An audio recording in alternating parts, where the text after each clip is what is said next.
Hi, through this NCLEX RN video, we will be seeing some topic related to endotracheal intubation. The nurse is caring for a patient who has just been orally intubated. Which action should the nurse take first? So this is about endotracheal intubation. You need to remember what is ET tube and ET tube intubation. ET tube is an artificial airway which is used to maintain a patent airway when the patient is having respiratory distress. So it's a type of polyvinyl chloride tube that can be inserted either nasally or orally, and that is through the vocal cords. It will be inserted into the trachea and it will be just above the carina. So this point you need to have in mind when this type of question is coming, when it is related to intubation. And here in this question it is clearly told the patient is intubated orally and not nasally. The question is again asking which action should the nurse take first. So there are a number of things a nurse need to be careful when a patient is on ventilator or on ET tube. Okay, let's see the options. Assess for symmetrical chest rise and fall with ventilation. Provide mouth care to ensure a clean oral cavity. Assess the need for nutritional support through oral or nasogastric tube. Provide a communication board for the patient and family. If you have cared for a patient with ET tube, you know that all these steps you have done for the patient or everything is important. But here, what is the first action the nurse will be doing? The answer is assess for symmetrical chest rise and fall with ventilation. Okay, so let's see something more related to this endotracheal intubation in the following slides. Before going to the nursing considerations, I would like to tell that what is an ET tube? You know that ET tube for adults, the size mostly ranges from 7.5 mm to 9 mm. For the children, it will range from 2.5 mm onwards. And also the ET tubes are coming for the adults with cuff, and in pediatric, in the neonatal population, if you are seeing, it is without a cuff. Okay, these are some of the points you need to keep in mind. And what are the okay, and another thing is there are two types of intubation. Oral intubation, it is preferred more than nasal intubation because the oral intubation, it is quicker, and also it will allow for the visualization of the vocal cords during intubation. If you are intubating the patient nasally, it is a type of blind intubation. Nasal intubation is used only when the patient has some facial or oral trauma or when oral intubation is not possible. If we are doing nasal intubation, there are chances that the patient will develop sinusitis also. So these are points you need to think. Then another thing, who all are required? What are the team members you should have for intubation is a certified nurse anesthetist or anesthesiologist should be there, pulmonologist should be there, intensivist should be there, acute care nurse practitioner. These are the people who are eligible to perform the procedure of intubation. Others can assist, other nurses can assist. And when to do this intubation is when there is upper airway obstruction, when there is apnea, high risk for aspiration, ineffective airway clearance, or there is respiratory distress, or if you have to provide anesthesia via an ET tube before or during the procedure of a surgery. At that time you will be intubating the patient with ET tube. Okay, so let's see the nursing consideration. It is divided into three phases for your better understanding. First is you need an interprofessional team approach. So call all the people who are going to perform the procedure or going to assist in the procedure. Next, explain the procedure And why?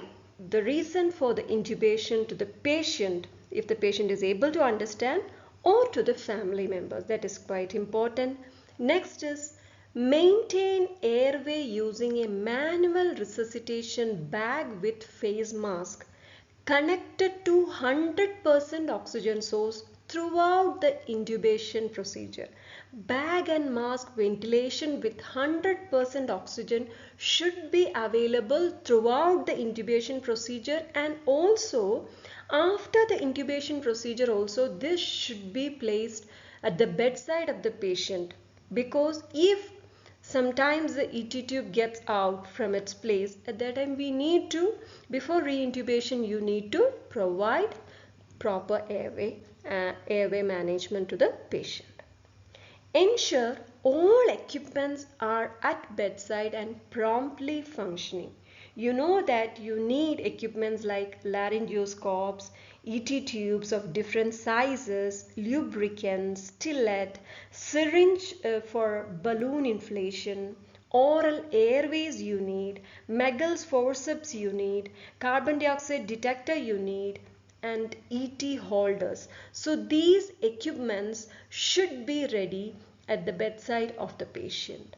Restraints may be required, and it should be soft restraints. You should not you should assess if the restraints are needed for the patient or not, then only restraints should be used in the patient.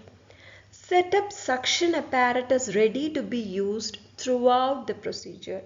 The patient who is intubated always will be having secretion spooling, and there is need for suctioning at a minimum of 2-hour interval. So suction apparatus arrangement should be ready at the bedside. Use personal protective equipment while performing or assisting. All should use PPEs. Wash hands to prevent infection. So this is what is required during the preparatory phase. In the next phase, that is when the intubation process is happening, at that phase certain things are required, like pre-medicate the patient so that the patient will have reduced anxiety and patient will cooperate more.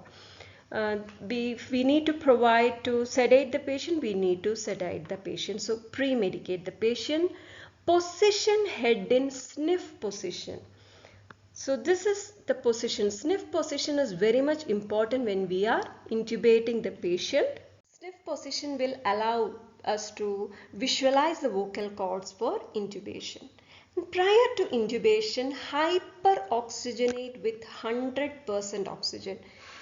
Before intubation itself, we have to give oxygenation through bag and mask ventilation. Then nurse continuously has to monitor the patient throughout the procedure.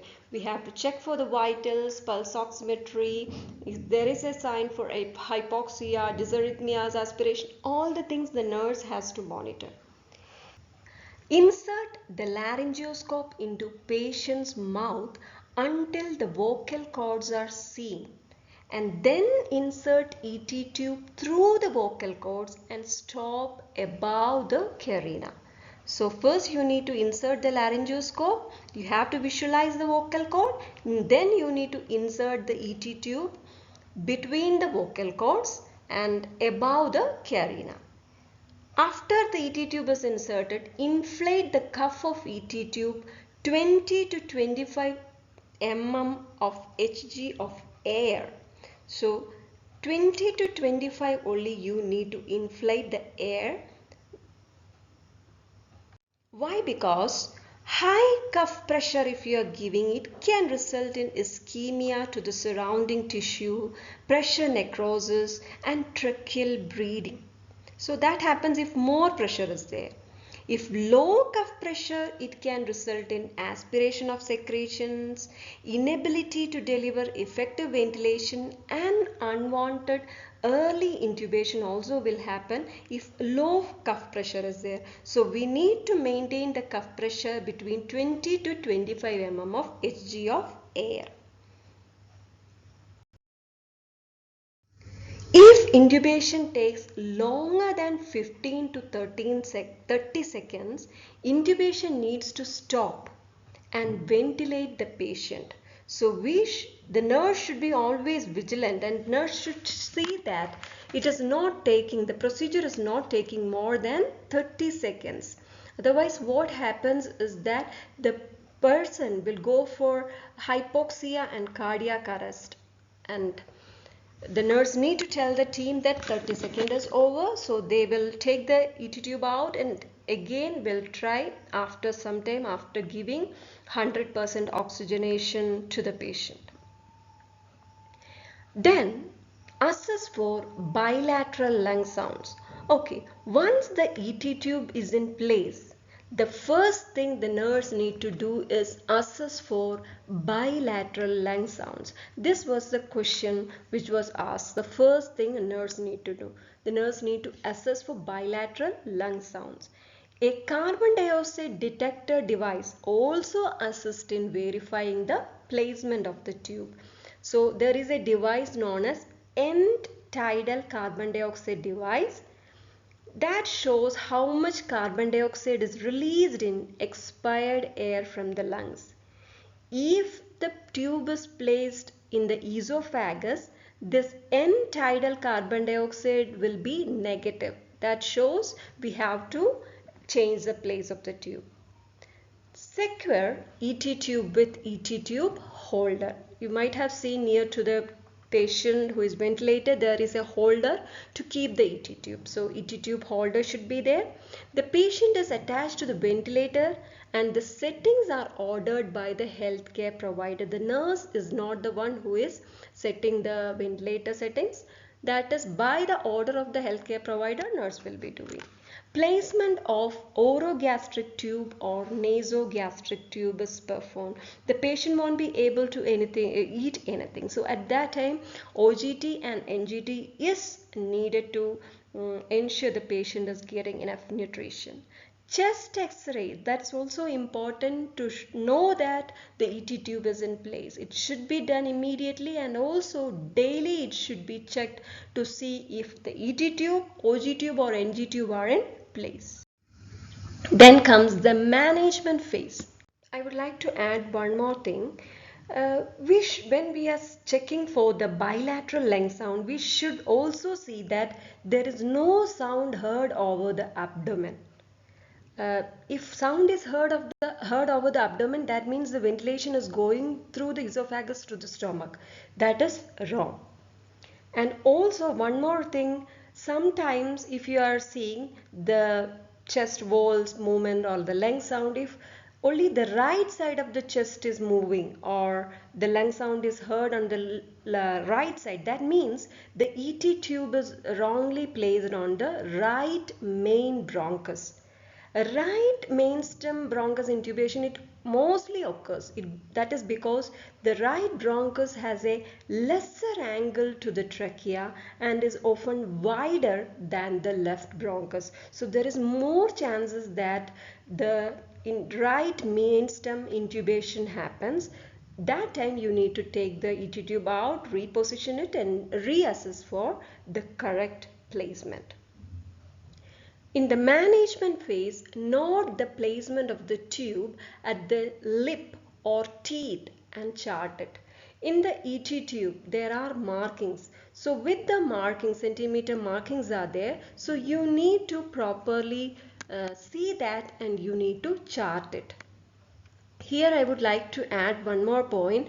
When the nurse is documenting the intubation procedure, she has to include a complete assessment of the patient, the ET tube size, the ET tube position, the location of the ET tube, that is the centimeter marks, the ventilator setting she need to write, and the patient's response to the procedure. Everything the nurse has to document. Next, nurse has to assess frequently for vital signs, pulse oximetry, respiratory status, cardiac rhythm, and level of consciousness. Monitor the ventilator and alarm settings. A priority is much needed regarding when alarms are need to be corrected so that the patient is getting correct ventilation. Assess for suctioning needs every 2 hourly along with the bilateral lung sound. So 2 hourly you have to monitor for the suctioning needs and also for bilateral lung sounds. Next is check water level for proper humidification. The ventilators are connected with humidifiers. You need to check for the water level and you need to replace it. Empty water that collects in tubing, delivering the oxygen to the patient into a separate container.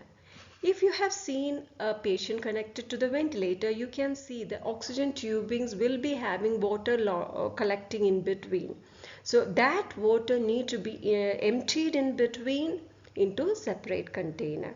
Otherwise, there are chances for microorganisms to accumulate, and we can listen to a number of alarm sounds also at that time. Check cuff pressure every 4 hourly. I told you what happens with high pressure cuff and low pressure cuff. So we need to check for the cuff pressure. Keep head of the bed elevated at 30 degrees and provide mouth care every 2 hours. Daily sedation vacations need to be given, gastrointestinal prophylaxis and DVT prophylaxis. Why to keep the head end of the bed at 30 degrees is it prevents the aspiration. Mouth care also we need to provide every 2 hourly because there are chances of colonization of microorganisms, and if aspirated that can lead to infection. So mouth care is very important, and daily sedation vacations are needed because we need to know whether we will be able to wean the patient out from the ventilation. Gastrointestinal prophylaxis you need to do. We are giving the things through NG tubes, so whether the patient is getting enough nutrition or not, that you need to check. And also the patient is not aspirating the things, you need to see. The patient is bedridden, so DVT prophylaxis also need to be done. And assess the patient with communication. That is also important nurse's responsibility, because communication is difficult with mechanically ventilated patient. Intubated patients can communicate with their family members and team members through letters and picture boards. They can use writing papers, they can use gestures or lip reading we can use. So all these things you need to explain to the patient, all the equipments you need to explain to the patient, the surroundings you need to explain the patient. Otherwise the patient will be in much stress and anxiety when the patient is intubated. So that also you need to consider when the patient is intubated. Hope you understood things which are related to ET intubation. Thank you so much for watching the video. For more videos, please do subscribe. Thank you.